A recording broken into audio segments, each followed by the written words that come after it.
Hi hello ನಮಸ್ತೆ ಎಲ್ಲರಿಗೂ ಸ್ವಾಗತ ಮತ್ತೊಮ್ಮೆ ನಮ್ಮ ಚಾನಲ್ಗೆ. ನೀವಾಗ ನೋಡ್ತಿರೋ ಹಾಗೆ ನಾನಿಲ್ಲಿ ಹಲ್ವಾ ಇದು ನೋಡ್ತಿರ್ಬೋದು. ನೀವು ಮಾರ್ಕೆಟ್ನಲ್ಲಿ ಸ್ವೀಟ್ ಶಾಪ್ಗಳಲ್ಲೆಲ್ಲ ತರ್ತಿರಲ್ಲ ಹಲ್ವಾ, ಅದೇ ಹಲ್ವಾ ಇದು. ನಾನು ಇದನ್ನು ಈಸಿಯಾಗಿ ಮಾಡಿ ತೋರಿಸ್ತಿದ್ದೀನಿ ಇವತ್ತು. ಇದಕ್ಕೆ ಕರಾಚಿ ಹಲ್ವಾ ಅಂತ ಕರೀತಾರೆ, ಬಾಂಬೆ ಹಲ್ವಾ ಅಂತ ಕರೀತಾರೆ, ಅಥವಾ ಚ್ವಿಂಗಮ್ ಹಲ್ವಾ, ರಬ್ಬರ್ ಹಲ್ವಾ ಅಂತ ಕೂಡ ಕರೀತಾರೆ. ಇವಾಗ ನೋಡ್ತಿರ್ಬೋದು. ಬನ್ನಿ ಹಾಗಿದ್ರೆ ಇದನ್ನು ಮಾಡೋದು ನೋಡೋಣ. ಇದಕ್ಕೆ ಏನೇನು ಬೇಕು ಅಂತ ಮೊದಲಿಗೆ ನಾನು ಹೇಳ್ಬಿಡ್ತೀನಿ. ನೀರನ್ನು ಸೈಡಲ್ಲಿ ಇಟ್ಕೊಳ್ತೀನಿ, ನೀರಿನ ಪ್ರಮಾಣ ಆಮೇಲೆ ಹೇಳ್ಕೊಳ್ತೀನಿ. ನಾನಿಲ್ಲಿ ಡ್ರೈ ಫ್ರೂಟ್ಸ್ನ ಸಣ್ಣದಾಗಿ ಈ ಥರ ಕಟ್ ಮಾಡಿ ಇಟ್ಕೊಂಡಿದ್ದೀನಿ. ನಿಮಗೆ ಎಷ್ಟು ಬೇಕು ಅಷ್ಟು ಹಾಕ್ಕೊಳ್ಳಿ. ತುಪ್ಪನ ಒಂದು 4 ಟೇಬಲ್ ಸ್ಪೂನ್ ಆಗೋಷ್ಟು ತುಪ್ಪ ಇದೆ ಇದು. ನಾನಿಲ್ಲಿ 1 ಕಪ್ಪಷ್ಟು ಕಾರ್ನ್ಫ್ಲೋರ್ ತೊಗೊಂಡಿದ್ದೀನಿ. ಕಾರ್ನ್ಫ್ಲೋರ್ ಅಂದರೆ ಸುಮಾರು ಜನಕ್ಕೆ ಕಾರ್ನ್ಫ್ಲೋರ್ ಅಂದರೆ ಗೊತ್ತಿಲ್ಲ. ಕಾರ್ನ್ಫ್ಲೋರ್ ಅಂದರೆ ಮೆಕ್ಕೆಜೋಳದ ಫೈನ್ ಪೌಡ್ರ್ ಅಂತ ಹೇಳ್ಬೋದು. 1 ಕಪ್ಪಷ್ಟು ಮೆಕ್ಕೆಜೋಳದ ಹಿಟ್ಟಿಗೆ, ಕಾರ್ನ್ಫ್ಲೋರ್ಗೆ 2 ಕಪ್ಪಷ್ಟು ಸಕ್ಕರೆ ತೊಗೊಂಡಿದ್ದೀನಿ. 1:2 ರೇಷಿಯೋದಲ್ಲಿ ತೊಗೊಂಡಿದ್ದೀನಿ. ಬಟ್ ಇಲ್ಲಿ ನೀರನ್ನು 3 ಕಪ್ ಆಗೋಷ್ಟು, ಅದೇ ಕಪ್ಪಿಂದ 3 ಕಪ್ ಆಗೋಷ್ಟು ನೀರು ಬೇಕಾಗುತ್ತೆ. ನಾವು ಯಾವ ಕಪ್ಪಿಂದ ಸಕ್ಕರೆ ಅಥವಾ ಕಾರ್ನ್ಫ್ಲೋರ್ ತೊಗೊಂಡಿರ್ತೀವೋ ಅದೇ ಕಪ್ಪಿಂದ 3 ಕಪ್ಪಷ್ಟು ನೀರು. ಇವಾಗ ಒಂದು ಪಾತ್ರೆ ಬಿಸಿ ಇಟ್ಕೊಂಡಿದ್ದೀನಿ. ಇದಕ್ಕೆ 2 ಕಪ್ಪಷ್ಟು ಆಗೋಷ್ಟು ಸಕ್ಕರೆ ಇಟ್ಕೊಂಡಿದ್ದಿಲ್ಲ, ಅದಕ್ಕೆ ಹಾಕ್ಕೊಳ್ತಿದ್ದೀನಿ 2 ಕಪ್ಪಷ್ಟು ಸಕ್ಕರೆನ. ಹಾಗೆ 3 ಕಪ್ಪಷ್ಟು ನೀರು ಸಕ್ಕರೆ ಕರಗಲಿಕ್ಕೆ. ಇದು ಸಕ್ಕರೆ ಕರಗಲಿ ನಿಧಾನವಾಗಿ. ಅಷ್ಟರೊಳಗೆ ನಾವಿಲ್ಲಿ ಒಂದು ಮಿಕ್ಸ್ಚರ್ ರೆಡಿ ಮಾಡ್ಕೊಳ್ಳೋಣ. ನಾನಿಲ್ಲಿ ಒಂದು ಬೌಲ್ ತೊಗೊಂಡಿದ್ದೀನಿ. ಇದಕ್ಕೆ ನಾವು ಇಟ್ಕೊಂಡಿದ್ದೀವಲ್ಲ 1 ಕಪ್ಪಷ್ಟು ಕಾರ್ನ್ಫ್ಲೋರು, ಅದಕ್ಕೆ ನಾನಿಲ್ಲಿ ಅದೇ ಕಪ್ಪಿನ ಅಳತೆಯಿಂದ ಒಂದು 3 ಕಪ್ಪಷ್ಟು ನೀರನ್ನು ಹಾಕ್ಕೊಳ್ತೀನಿ. ಒಂದು 3 ಕಪ್ಪಷ್ಟು ನೀರು ಹಾಕ್ಕೊಂಡಿದ್ದನ್ನು ಚೆನ್ನಾಗಿ ಕಲಿಸ್ಕೊಳ್ಳಿ. ಈ ಅಳತೆಗಳನ್ನು ಸ್ವಲ್ಪ ಚೆನ್ನಾಗಿ ನೀವು ಫಾಲೋ ಮಾಡಬೇಕಾಗತ್ತೆ. ಆವಾಗಲೇ ನಿಮಗೆ ಪರ್ಫೆಕ್ಟಾಗಿರುವಂಥ ಹಲ್ವಾ ರೆಡಿ ಆಗೋದು. ಇದನ್ನು ಚೆನ್ನಾಗಿ ಈ ಥರ ನೀರಲ್ಲಿ ಮಿಕ್ಸ್ ಮಾಡ್ಕೊಳ್ಳಿ, ಬೇಗನೆ ಮಿಕ್ಸ್ ಆಗುತ್ತೆ. ಸೊ ಇವಾಗ ಈ ಪಾಕ ಕೂಡ ನೋಡಿ ಕರಗಿದೆ. ಪಾಕ ತಗೋಬೇಕು ಅಂತ ಏನಿಲ್ಲ, ಸಕ್ಕರೆ ಕರಗಿದ್ರೆ ಸಾಕು. ಸಕ್ಕರೆ ಕರಗಿರೋ ನೀರಿಗೆ ಇದನ್ನು ಸೇರಿಸ್ಕೊಳ್ಬೇಕಷ್ಟೇ. ಪಾಕ ಯಾವುದೇ ರೀತಿ ಪಾಕ ತಗೊಳ್ಳೋ ಅಗತ್ಯ ಇಲ್ಲ. ಸೊ ನೋಡಿ ಇವಾಗ ಸಕ್ಕರೆ ಕರಗಿದೆ. ನಾನಿಲ್ಲಿ ನೀರನ್ನು ಅದನ್ನು ಮಿಕ್ಸ್ಚರನ್ನು ಹಾಕಿದೆ, ಅದು ಕ್ಲಿಪ್ಪು ಮಿಸ್ ಆಗಿದೆ. ಏನಿಲ್ಲ, ಜಸ್ಟು ಸಕ್ಕರೆ ಕರಗಿದ ತಕ್ಷಣ ಆ ಮಿಕ್ಸ್ಚರ್ನ ನೀವು ಇದಕ್ಕೆ ಸೇರಿಸ್ಕೊಳ್ಬೋದು. ಒಂದು ಸರಿ ಕಲಿಸ್ಬಿಟ್ಟು ನೋಡ್ತಿರ್ಬೋದು. ಇಲ್ಲಿ ನಾನಿಲ್ಲಿ ಅದಕ್ಕೆ ಸೇರಿಸ್ಕೊಂಡು ಈ ಥರ ಕೈ ಆಡಿಸ್ತಾ ಇರಬೇಕು. ಈ ಎಲ್ಲ ಪ್ರೊಸೀಜರ್ನು ನೀವು ಲೋ ಫ್ಲೇಮ್ಲಿಟ್ಟೆ ನೀವು ಮಾಡ್ಕೊಳ್ಬೇಕಾಗತ್ತೆ. ಸಕ್ಕರೆ ಕರಗೋವರೆಗೂ ಹೈ ಫ್ಲೇಮ್ನಲ್ಲಿ ಈ ಮಿಕ್ಸ್ಚರ್ನ ಹಾಕಾದ್ಮೇಲೆ ಲೋ ಫ್ಲೇಮ್ನಲ್ಲಿ ಇಡಬೇಕಾಗುತ್ತೆ. ಸೊ ಫ್ರೆಂಡ್ಸ್, ನಾನಿಲ್ಲಿ ಒಂದು ಮೊದಲೇ ರಿಕ್ವೆಸ್ಟ್ ಮಾಡ್ಕೊಳ್ಳೋಕೆ ಇಷ್ಟಪಡ್ತೀನಿ ನಿಮ್ಮ ಹತ್ರ. ಈ ರೆಸಿಪಿ ನೀವು ಪರ್ಫೆಕ್ಟಾಗಿ ಕಲಿಯೋಕ್ಕೆ ಮನಸ್ಸಿದ್ರೆ ಮಾತ್ರ ಈ ವಿಡಿಯೋನ ಕಂಪ್ಲೀಟಾಗಿ ನೋಡಿ. ಯಾಕಂದರೆ ಇದು ಸ್ವಲ್ಪ ಲೆಂತಿ ಆಗುತ್ತೆ ವಿಡಿಯೋ. ನಾನಿಲ್ಲಿ ಇಷ್ಟು ಲೆಂತಿ ವೀಡಿಯೋಸ್ಗಳನ್ನು ನಾನು ಮಾಡಲ್ಲ ಸಾಮಾನ್ಯವಾಗಿ. ಇದು ಲೆಂತಿ ಆಗಿದೆ ಅಂದರೆ ಇಲ್ಲೇ ಏನೋ ಇನ್ಫಾರ್ಮೇಷನ್ ಇದೆ ಅಂತ ಅರ್ಥ. ಅದು ಪೂರ್ತಿಯಾಗಿ ನೋಡಿದ್ರೆ ಮಾತ್ರ ನಿಮ್ಗೆ ಗೊತ್ತಾಗುತ್ತೆ ಯಾವ ರೀತಿ ಮಾಡಬೇಕು, ಏನು ಮಾಡಬೇಕು ಅನ್ನೋದನ್ನು.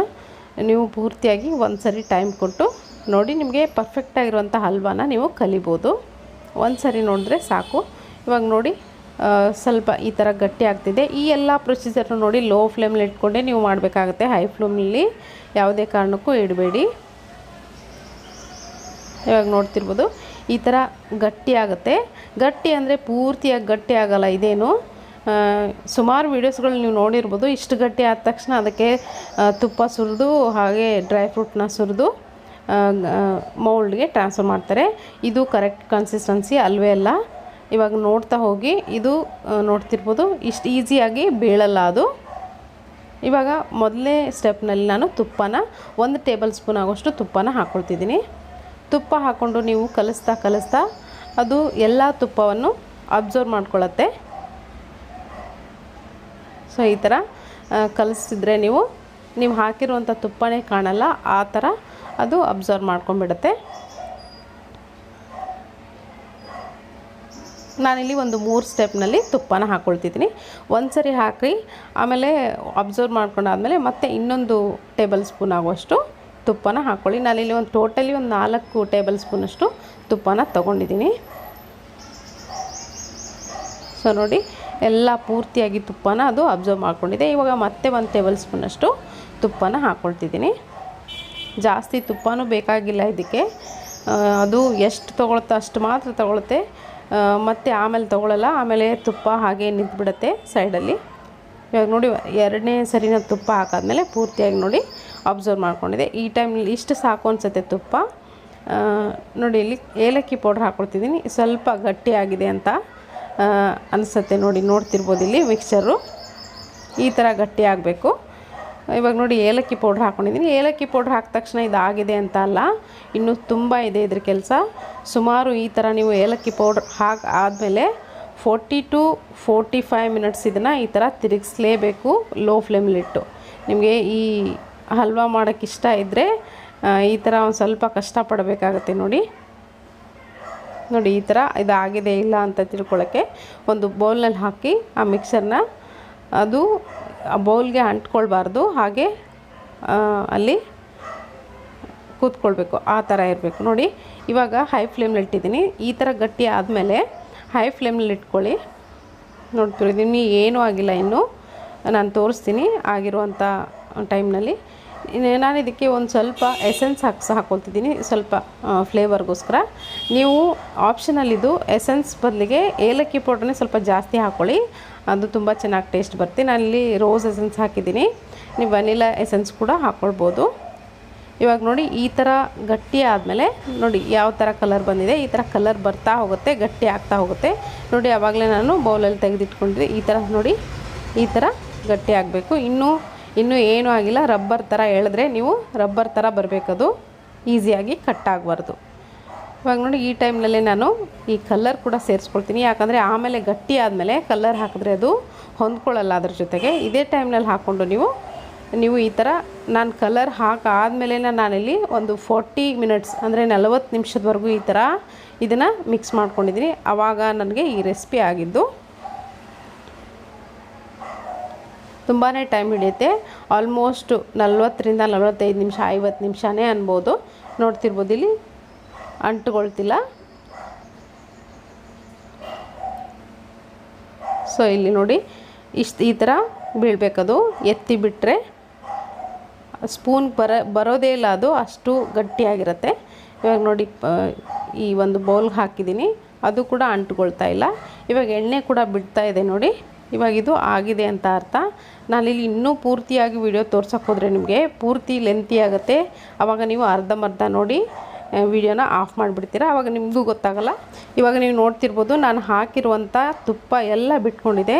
ಈ ಥರ ತುಪ್ಪ ಎಲ್ಲ ಬಿಟ್ಕೊಳ್ಬೇಕದು, ಆವಾಗಲೇ ನಿಮಗೆ ಪರ್ಫೆಕ್ಟ್ ಆಗಿದೆ ಅಂತ ಅರ್ಥ. ನೀವು ಒಂದು ನೆನ್ಪಿಟ್ಕೊಳ್ಳಿ, ರೆಸಿಪಿ ಮಾಡೋತ್ತಿರಬೇಕಾದ್ರೆ ಇದು ಪೂರ್ತಿಯಾಗಿ ಗಟ್ಟಿ ಆಗಬೇಕು. ಆಮೇಲೆ ಎಣ್ಣೆ ಎಲ್ಲ ನಾವು ಎಣ್ಣೆನೂ ಹಾಕಿರ್ತೀವೋ ತುಪ್ಪ ಹಾಕಿರ್ತೀವೋ ಅದೆಲ್ಲ ಬಿಟ್ಕೊಳ್ಬೇಕು ಸರಿಯಾಗಿ. ಈ ಥರ ನೀವು ಎಳೆದ್ರೆ ಅದು ಈಸಿಯಾಗಿ ಕಟ್ ಆಗಬಾರ್ದು. ಸೊ ಇವಾಗ ನೋಡ್ತಿರ್ಬೋದು ಈ ಟೈಮ್ನಲ್ಲಿ ನಾನು ಈ ಡ್ರೈ ಫ್ರೂಟ್ಸ್ ಕೂಡ ಸೇರಿಸ್ಕೊಳ್ತಿದ್ದೀನಿ. ನೋಡಿ ಡ್ರೈ ಫ್ರೂಟ್ಸ್ ಕೂಡ ಅದ್ರ ಜೊತೆಗೆ ಈಸಿಯಾಗಿ ಹೊಂದ್ಕೊಳ್ಳಲ್ಲ, ಅಷ್ಟು ಗಟ್ಟಿ ಆಗಬೇಕದು. ನೋಡಿ ಇವಾಗ ಸ್ಪೂನ್ಗೆ ಬರ್ತಾಯಿಲ್ಲ, ಈ ಥರ ಕನ್ಸಿಸ್ಟೆನ್ಸಿ ಆದರೆ ಇದು ಪರ್ಫೆಕ್ಟು ಹಲ್ವಾ ಕನ್ಸಿಸ್ಟೆನ್ಸಿ ಅಂತ ಹೇಳ್ಬೋದು. ಇವಾಗ ಇದಾಗಿದೆ. ಒಂದು ಮೋಲ್ಡ್ಸ್ಗೆ ಆವಾಗಲೇ ನಾನು ಎಣ್ಣೆ ಹಚ್ಕೊಂಡು ಇಟ್ಕೊಳ್ಳಿ, ತುಪ್ಪ ಹಚ್ಬೇಡಿ. ಸೊ ಇವಾಗ ನೋಡ್ತಿರ್ಬೋದು ಅದರಲ್ಲೇ ಸಾಕಷ್ಟು ತುಪ್ಪ ಇರುತ್ತೆ. ಸೊ ನೋಡ್ತಿರ್ಬೋದು ಈ ಮೌಲ್ಡ್ಗೆ ನಾನು ಟ್ರಾನ್ಸ್ಫರ್ ಮಾಡ್ಕೊಂಡಿದ್ದೀನಿ.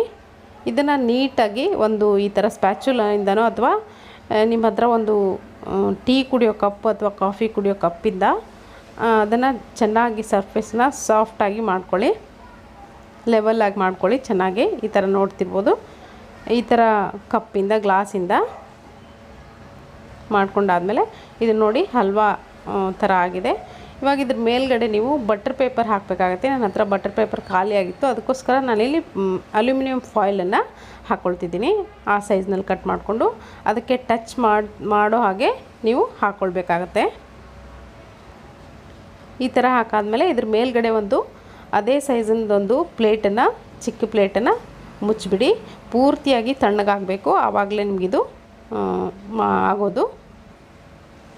ಇದನ್ನು ತಣ್ಣಗೆ ಹಾಕ್ಬಿಡೋಣ. ಸೊ ಇವಾಗ ನೋಡೋಣ. ನೋಡಿ ತಣ್ಣಗಾಗಿದೆ ಪೂರ್ತಿಯಾಗಿ. ಇವಾಗ ಇದನ್ನು ಒಂದು ನಾನಿಲ್ಲಿ ಚಾಪಿಂಗ್ ಬೋರ್ಡ್ ಮೇಲೆ ಇದನ್ನು ಹಾಕ್ಕೊಳ್ತಿದ್ದೀನಿ.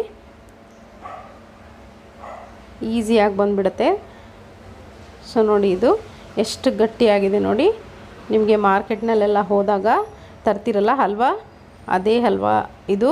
ಕರಾಚಿ ಹಲ್ವಾ, ರಬ್ಬರ್ ಹಲ್ವಾ ಅಂತ ಕೂಡ ಕರೀತಾರೆ. ತುಂಬಾ ಗಟ್ಟಿಯಾಗಿರುತ್ತೆ, ರಬ್ಬರ್ ಥರ ಇರುತ್ತೆ. ಇವಾಗ ಚಾಕುಯಿಂದ ಈ ಥರ ಯಾವ ಸೈಜಲ್ಲಿ ಬೇಕೋ ಆ ಸೈಜ್ನಲ್ಲಿ ನೀವು ಕಟ್ ಮಾಡ್ಕೊಳ್ಬೋದು. ಸೊ ಕಟ್ ಮಾಡಾದಮೇಲೆ ಇದನ್ನು ಹಾಗೆ ಇಡೋ ಹಾಗಿಲ್ಲ, ಅದನ್ನು ಕೂಡ ತೋರಿಸ್ತೀನಿ ಯಾವ ರೀತಿ ಇದನ್ನು ರೆಡಿ ಮಾಡಿ ಇಡಬೇಕಾಗತ್ತೆ ಅಂತ. ನೋಡಿ, ಈಸಿಯಾಗಿ ಕಟ್ ಕೂಡ ಆಗ್ತಿಲ್ಲ, ಅಷ್ಟು ಗಟ್ಟಿಯಾಗಿದೆ. ಅದೇ ಅಲ್ವಾ ಕರೆಕ್ಟ್ ಕನ್ಸಿಸ್ಟೆನ್ಸಿ ಇದು ಹಲ್ವಾದು. ಸೊ ನೋಡಿ ನಾನೊಂದು ತೋರಿಸ್ತೀನಿ ನಿಮಗೆ.